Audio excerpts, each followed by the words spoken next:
Hello दोस्तों, आप लोग कैसे हैं? उम्मीद करते हैं आप लोग सही होंगे। तो चलिए आज हम पॉलिटिकल साइंस के बारे में जानते हैं। पॉलिटिकल साइंस क्या है, इसका क्या महत्व है। तो स्टार्ट करते हैं। आज का क्लास बहुत ही अच्छा होने वाला है। तो परिचय पॉलिटिकल साइंस के बारे में बताते हैं। परिचय: राजनीतिक विज्ञान एक ऐसा विषय है जो राज्य, सरकार, सत्ता और राजनीति का अध्ययन करता है। हमें बताता है कि देश कैसे चलता है, कानून कैसे बनते हैं और नागरिकों व सरकार के बीच संबंध कैसे होते हैं।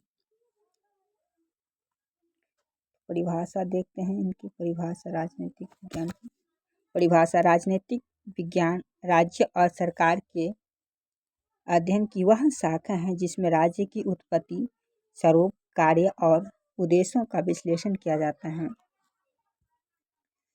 अब कुछ विद्वानों के द्वारा दिए गए परिभाषा को भी जान लेते हैं। तो अरस्तु जी राजनीतिक विज्ञान का जनक भी माना जाता है और राजनीतिक विज्ञान का पिता भी कहा जाता है। तो चलिए अरस्तु के द्वारा कहे गए बातों को समझते हैं। अरस्तु: राजनीतिक विज्ञान राज्य का अध्ययन करता है। गार्गर ने कहा राजनीतिक विज्ञान राज्य के से शुरू होकर और राज्य कहीं समाप्त होता है।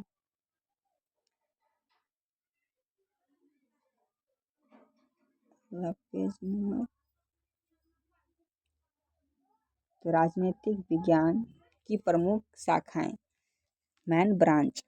राजनीतिक विज्ञान की 5 ब्रांच में बांटा गया है। पहला नंबर में राजनीतिक सिद्धांत, पॉलिटिकल थ्योरी, जिसमें न्याय, समानता, स्वतंत्रता और लोकतंत्र जैसे विचारों का अध्ययन किया जाता है।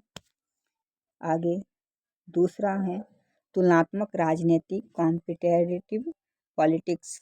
अलग अलग देशों की राजनीतिक व्यवस्थाओं की तुलना किया जाता है। तीसरा अंतर्राष्ट्रीय संबंध, इंटरनेशनल रिलेशन।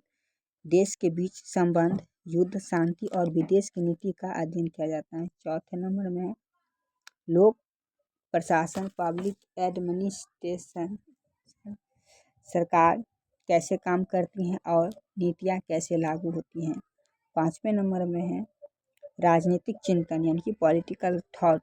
अरस्तु, प्लेटो, अरस्तु, मार्क्स, गांधी, अम्बेडकर जैसे विचारों के बारे में अध्ययन किया जाता है।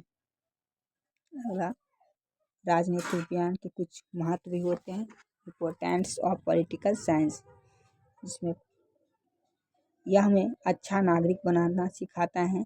यह बताता है कि लोकतंत्र कैसे काम करता है या चलता है।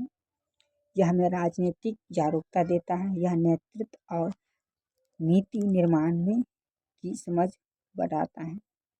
संक्षेप में देखते हैं यानी कि शॉर्ट में, तो राजनीतिक विज्ञान बराबर सरकार प्लस राज्य, सरकार प्लस सत्ता प्लस नागरिक, यानी कि राज्य पहले नंबर पर आएगा, फिर सरकार, फिर सत्ता प्लस नागरिक। यह विषय राज्य को समझने की कुंजी है।